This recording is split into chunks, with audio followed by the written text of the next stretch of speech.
एक भक्ति पूर्ण दृष्टांत सुना रहे हैं। बड़ा ही अद्भुत है और बड़ा ही उद्गम है। एक बार क्या हुआ कि एक युवती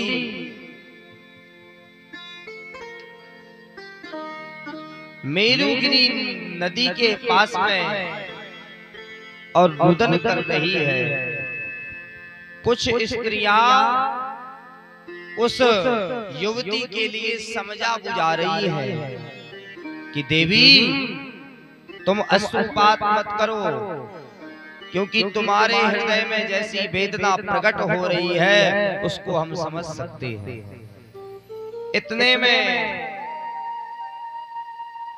स्वयं देवर्षि नारद जी का वहां पर आगमन हो गया। उस युवती ने कहा कि भोवो साधु क्षणम तिष्ठम मचिंता मपि नाशया, कि हे नारद जी आप ठहरिए और मेरी चिंता का हल निकाल करके जाइए। नारद जी आए। नारद जी ने पूछा कि देवी तुम कौन हो? तो देवी ने अपना परिचय दिया कि मैं भक्ति महारानी हूँ और यह जो सखिया है ये गंगा आदि नदियां हैं जो मुझे समझा और बुझा रही हैं कि देवी तुम रुदन मत करो। तो आपके रोने का कारण क्या है? युवती ने कहा, भक्ति महारानी ने कहा कि मेरे रोने का कारण यह है कि यह जो मेरे दोनों पुत्र हैं ज्ञान और वैराग्य, ये अचेत अवस्था को प्राप्त हो चुके हैं। नारद जी ने पूछा कैसे? भक्ति ने कहा कि मैं तो वृंदावन में जाकर के युवती हो गई, तरुण हो गई, परंतु यह जो मेरे दोनों पुत्र हैं ये वृद्ध अवस्था के लिए प्राप्त हो गए। कैसे? कलियुग के प्रभाव से। कलियुग का आक्रमण ऐसा है कि ज्ञान और वैराग्य ये दोनों अचेत अवस्था के लिए प्राप्त हो गए। कलियुग में जहां देखो वहां पर अनाचार, पापाचार, भ्रष्टाचार ही है। कहीं आपने नहीं देखा होगा कि आज इस ग्राम में बैठ करके भगवान का कीर्तन हो रहा है। जहां देखो वहां पर राजनीति और पार्टी के विषय में वार्तालाप हो रहा है। उसके लिए समय है परंतु भगवान के कीर्तन के लिए समय नहीं है महाराज, और अपने घर के काम में लगे हुए हैं। अब भगवान को याद कब किया जाता है? जब हमारे सिर के ऊपर विपत्ति आती है कि आज हमें कष्ट है सो हम भगवान के द्वार पर हैं, और आज यदि अगर हम सुखी होते तो भगवान के द्वार पर नहीं होते। ये है मनुष्य की मानवता।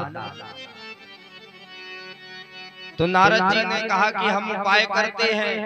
तो दोनों पुत्रों के कानों में वेद वेदांत घोषयश्च गीता पाठैर मुहुर मुहुर, वेद वेदांत गीता आदि शास्त्रों का, उपनिषदों का गायन श्री नारद जी ने ज्ञान और वैराग्य के कानों में किया।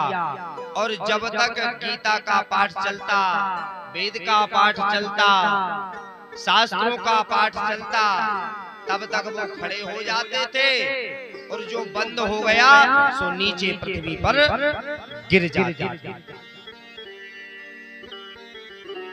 बड़ी दुर्गम व्यवस्था हो चुकी। अब क्या किया जाए महाराज? नारद जी उपाय के लिए चल पड़े। इतने में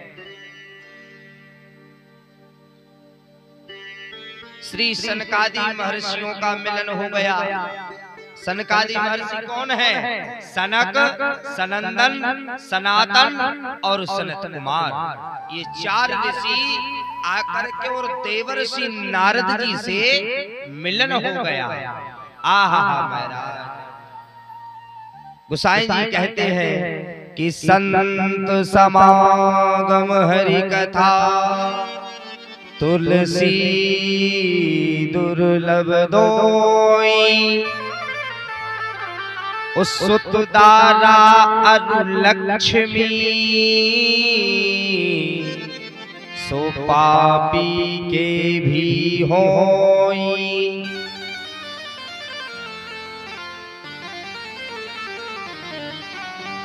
आज दोनों संतों का मिलन हो गया, संत समागम हरि कथा। महाराज, संतों का समागम और भगवान की कथा इस संसार में बड़ी दुर्लभ है। सहज क्या है? बोले संपत्ति और धन सुख, ये सब सहज है, परंतु दुर्लभ संसार में केवल दो ही वस्तु है, संतों का समागम और भगवान की कथा।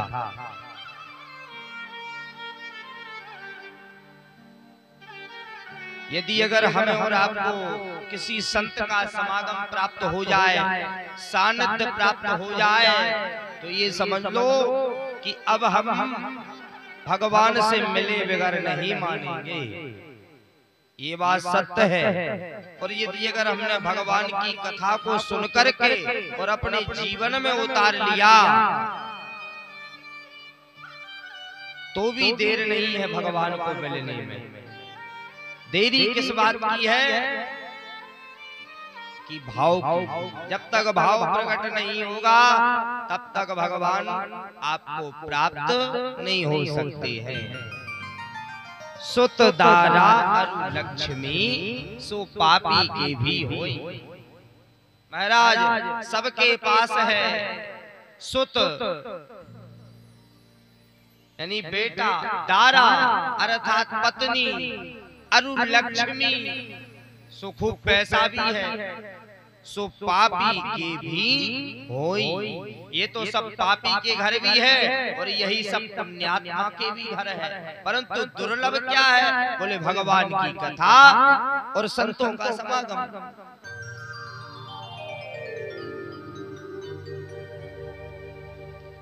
ऐसी स्थिति में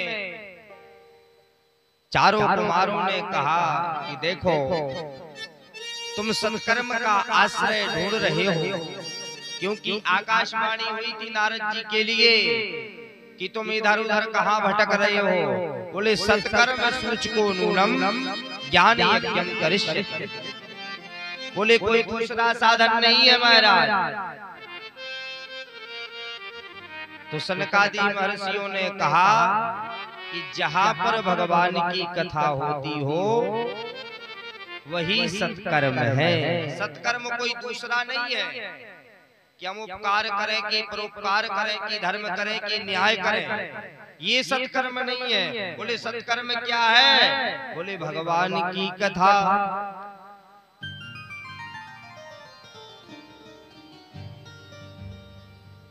अब नारद जी इस प्रश्न को सुन करके और भक्ति के पास पहुंचे। बोले भक्ति का स्वरूप कैसा है? बताते हैं कि भक्ति सुतौ तौ तरणौ गृहीत्वा प्रेमैकरूपा सहसा विरासी। श्री कृष्ण गोविंद हरे मुरारे, नाथेति नामानि मुहुर्वदन्ते।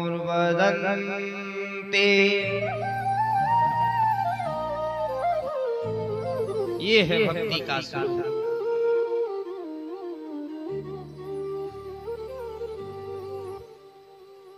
एक सुंदर से स्थान पर चारों कुमार आए, नारद जी आए, और जहां जहां तक सभी को पता चला कि स्वयं सनकादि महर्षि भगवान की कथा को कहने के लिए इस स्थान पर आ रहे हैं, तो ऋषि महर्षि ब्रह्मर्षि, राजर्षि, देवर्षि, नाग, किन्नर, गंधर्व और सभी अपने अपने शिष्यों, पुत्रों, परिवार सहित और वहां पर उपस्थित हो गए। और जया शब्दा, नमा शब्दा की ध्वनि गूंजने लगी, जय जयकार होने लगी, जय घोष का उच्चारण होने लगा। और वहां पर भक्ति महारानी को बुलाया, दोनों पुत्रों को बुलाया और आकर के अब सनकादि महर्षियों ने भगवान की कथा को कहना प्रारंभ किया। तो नारद जी ने कहा कि हे नारद जी, कि हे सनकादि महर्षि, बोले इन्हें कहाँ स्थान दिया जाए? बोले ज्ञान वैराग्य को हमारे सामने बिठारो, आसन दो और भक्ति से कहो कि यहाँ पर जितने भी श्रोतागण बैठे हुए हैं सभी के हृदय में विराजमान हो जाएं। सो भक्ति महारानी सभी के हृदय में विराजमान हो गई और सनकादि महर्षियों ने कथा कहना प्रारंभ किया। बड़ा ही सुंदर एक दृष्टांत सुनाया। क्या कहा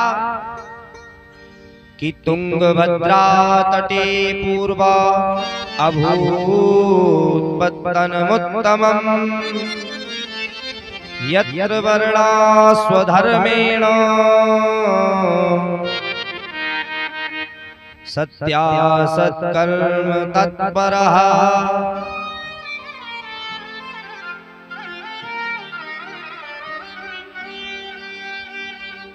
तुंगभद्रा नदी के तट पर एक सुंदर रमणीय स्थान है, जहां पर एक आत्मदेव नाम के ब्राह्मण निवास करते हैं।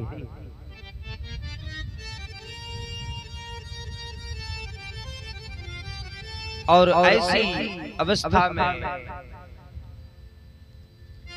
वह जो ब्राह्मण देवता है वो कोई साधारण ब्राह्मण देवता नहीं है, वो इतने प्रकांड विद्वान हैं कि जैसे पृथ्वी पर